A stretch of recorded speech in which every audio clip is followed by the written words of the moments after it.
Hallo Freunde, euer Table Tennis Addict hier und herzlich willkommen zu dem ersten europäischen oder europäischsprachigen Review von einem YouTuber zum Dignix 09C. Der Dignix 09C, das ist die Verpackung. Genau. Den gibt es in den Schwammstärken halt 2.1, 1.9, 1.7. Der Härtegrad wird als relativ hart von Butterfly beschrieben mit 44 Grad und es hat die neue Spring Sponge X Technologie, also den weiterentwickelten Schwamm von Butterfly wird hier auch verwendet. Der Belag wird genutzt bereits von Timo Boll und Dmitri Ovtcharov und die spielen den schon länger und zum Beispiel Dmitri Ovtcharov hat mit dem Belag Van Zendong besiegt. Deswegen war ich sehr neugierig, diesen Belag auf jeden Fall auszuprobieren und möchte auch an der Stelle dem Butterfly Store Berlin danken, die mir diesen Belag zugeschickt haben. Auch in Krisenzeiten sollte man sein lokales Geschäft unterstützen. Wir machen das Ganze hier übrigens heute von zu Hause mit meinem Vater als Zuspieler, denn wir bleiben natürlich auch zu Hause. Ja, als nächstes ist zu sagen, dass der Dignix 09C hatte auf mich erstmal den Eindruck gemacht, wenn man ein bisschen tippt, dann ist er unglaublich langsam. Wir testen ihn heute auf dem Harimoto Super ZLC und trotzdem passiert das, wenn man mit ihm tippt, also typisch China-Belag ähnlich. Währenddessen ein Tenergy 05 in 1.9, der hier auf der anderen Seite dieses Super ZLCs ist, abgeht wie eine Rakete.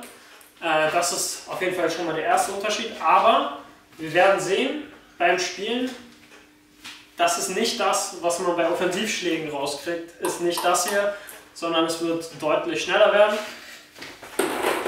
Und deswegen kommen wir jetzt erstmal zum Vor- und Topspin auf Block.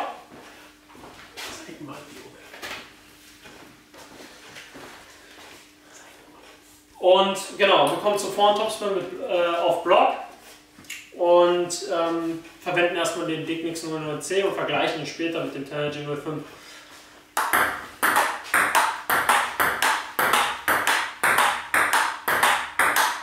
Erstmal beim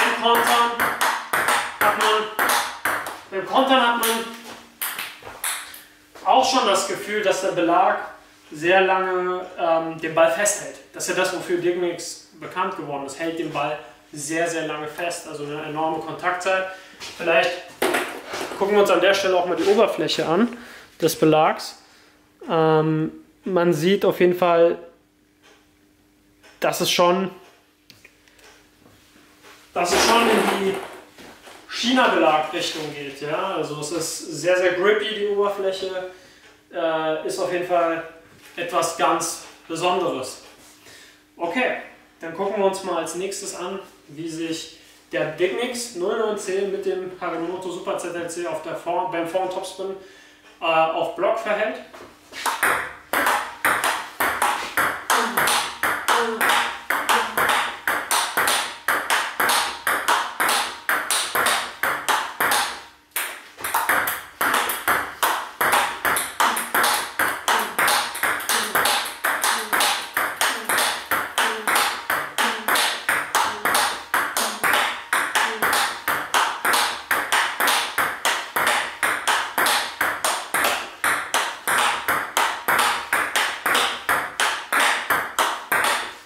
Man sieht sehr viel Bogen, zum Beispiel auch für meine Verhältnisse, weil ich nicht der wirkliche Bogenspieler bin, sondern weil mir die Topspins eigentlich gerade raus nach vorne gehen. Ich habe eine unglaublich lange Kontaktzeit und sehr viel Zeit für jeden Ball und das muss man sich mal überlegen, gepaart mit dem Harimoto Super ZLC so viel Zeit, obwohl das ein absolutes Offensivholz ist. Ja.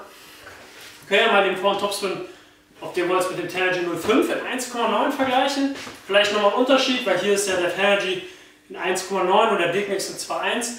Trotzdem können wir es mal vergleichen.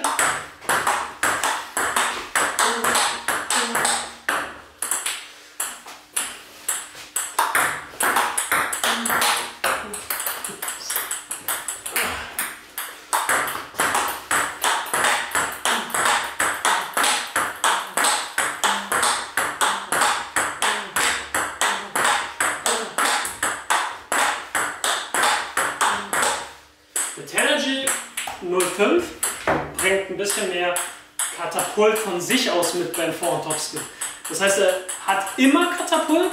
Beim Digmix ist es so, ich muss was für tun, damit ich diesen gewissen Katapult vom Belag kriege.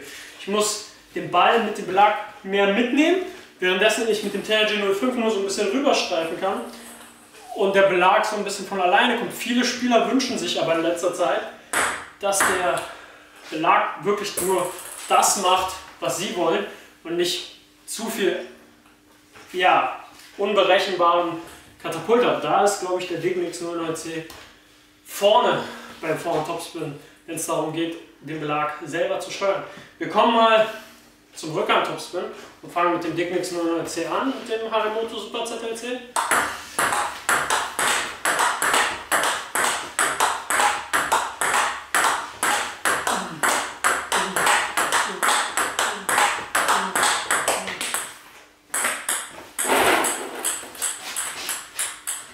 Und weiter geht's.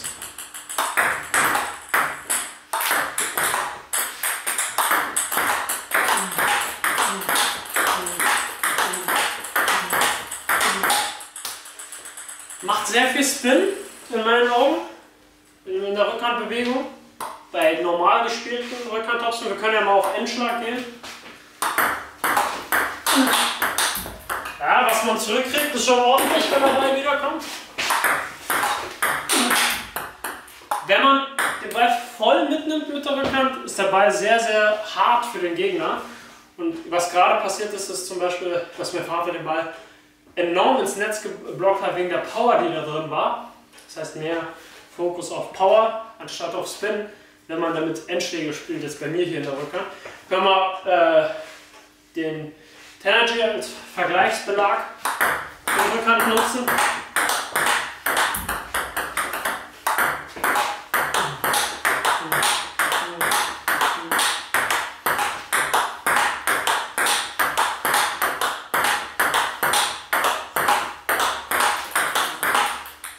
Ich muss sagen, ich fühle mich auf der Rückhand wohler mit dem Tenergy. Einfach weil ich den auch schon länger auf der Rückhand spiele. Deren 1,9, egal jetzt auf welchem Holz, mein favorisierter Rückhandbelag ist. Und der auch mir von alleine mehr Grundgeschwindigkeit gibt für die Rückhand. Was ja für die Rückhand mit der kurzen Bewegung vielleicht mehr Sinn macht, mehr Grundgeschwindigkeit, als bei der Vorhand, wo man sehr viel den Körper mitnehmen kann und auch den Arm vielleicht in einem längeren Radius schwingen kann. Genau.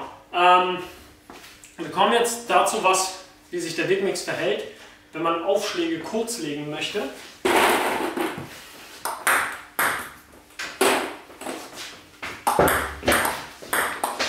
Ja, nochmal. Nochmal. Ja, vielleicht mal mit Seitschritt einen Aufschlag. Und nochmal.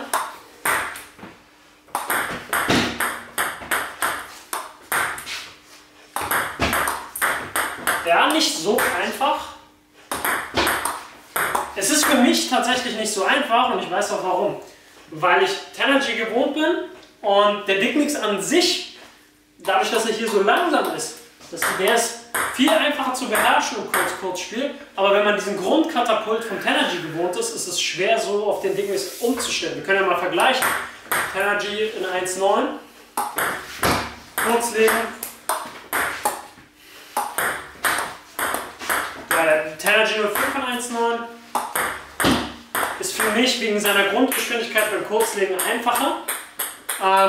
Ich glaube, dass mit erhöhtem Training der Digmix da eine Waffe ist im Kurzlegen, weil man den super kurz legen kann, weil der Belag nicht von sich aus so viel Katapult gibt.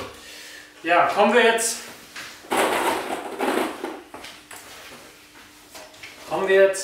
zur Vorhanderöffnung.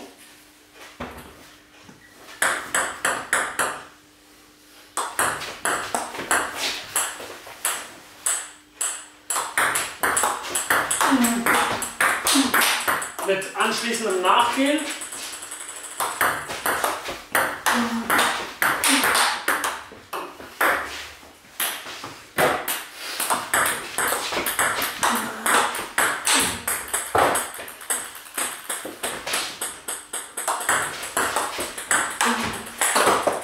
Der Dicnix, da merke ich schon, der Dicnix hat sehr, sehr viel Katapult.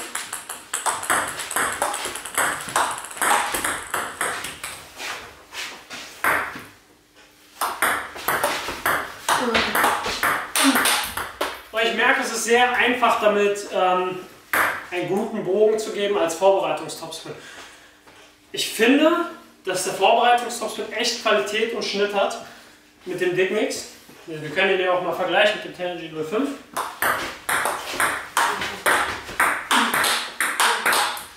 Da merke ich beim Tenergy 05, dass der Ball weniger am Belag greift, als wie beim Dicnix, wo der Ball ja schon fast hängen bleibt. Und fürs Vorziehen, Nachziehen Spiel, mit viel Spin vorziehen, dann nachziehen, scheint der Belag echt gut geeignet zu sein. Wir gucken uns mal an, was passiert, wenn wir flippen. Auf Vorhand so wie Rückhand. Und jetzt vielleicht noch einen Vorhandflip.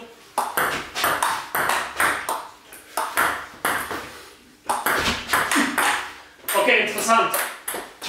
Sehr interessant, weil ich bei den ersten 2 Bällen sehr zimperlich rangegangen bin und der Belag tatsächlich nur das tut, was man ihm sagt. Und beim dritten mehr Krafteinsatz hatte und dann kam wirklich ein guter Vorhandflip bei raus. Also auch hier anders als beim Tenergy. Der Belag macht wirklich das, was man sagt und hat nicht so diesen immer eingebauten Katapulteffekt. Gucken mal, was passiert, was mit beim Tenergy 05 beim Flippen passiert. Und da sehen wir, okay, ich fühle mich ein bisschen wohler mit dem Tenergy 05 beim Frontflip im Moment noch. Ich denke aber auf lange Zeit, wenn man viel trainiert, kann man super die Flips variieren mit dem Dicnix. Und das ist echt ein Belag, der für trainingsfleißige Leute gemacht ist, weil die Umstellung schon schwierig ist bei so Schlägen wie dem Flip. Wir können uns auch nochmal Rückhandflip angucken mit dem Dicnix 09.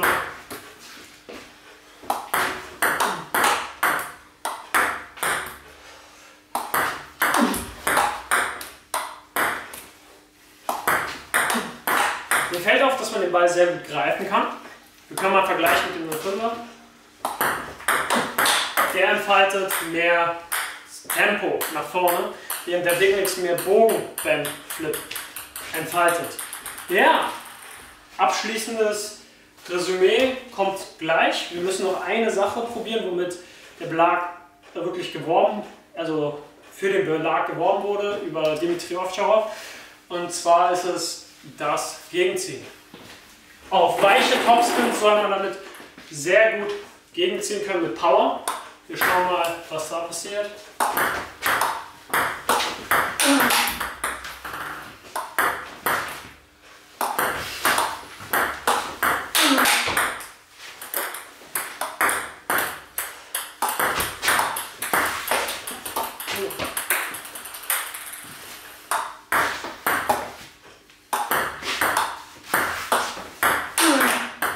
Also die 3 Topspins habe ich jetzt alle mit Wucht gegengezogen und ich hatte den Belag auch schon vorher probiert, vor dem Video, und ich finde echt, wenn man gut zum Ball steht und hier Platz hat, da kann man wunderbar damit gegenziehen. Auf Bälle, die so in den Grundlinienbereich kommen, kann man echt mit einem Power-Topspin dagegen antworten. Ich finde dennoch, man muss trotzdem ein bisschen auf den Schlägerwinkel achten. Also es ist nicht ganz so, dass man egal welchen Schlägerwinkel wählen kann, aber man kann schön auf jeden Fall nach vorne spielen. Ja, abschließendes Resümee zu dem Belag ist, er ist bei den Vorhand-Topspin ein Spin-Wunder und er macht trotzdem gutes Tempo, wenn man den Armschwung und den Körpereinsatz mitnimmt und den Ball vielleicht ein bisschen mehr mitnimmt, also härter trifft als beim Tenergy 05. Der Tenergy 05 im Vergleich dazu, da kann man mehr schwingen. Hier ist ein bisschen Krafteinsatz auch notwendig, finde ich, mit dem Belag. Ich finde, die großen Stärken sind wirklich das Gegenziehen und das Vorziehen und das Kurzlegen. Besonders überrascht hat er mich aber beim normalen Vorhand-Topspin auf Block, wo er unglaublich viel Spin bei trotzdem noch hohem Tempo entfaltet. Und es ist wirklich ein guter Belag, wenn man lange damit trainiert, nach meinem ersten Eindruck, weil er wirklich das macht, was der Spieler über den Körper vorgibt. Ja, ich bedanke mich bei euch. Ich wünsche euch, dass ihr viel Spaß hattet bei dem Video, auch in dieser etwas schlimmeren Lage im Moment und wir sehen uns das nächste Mal, euer Table Tennis Addict.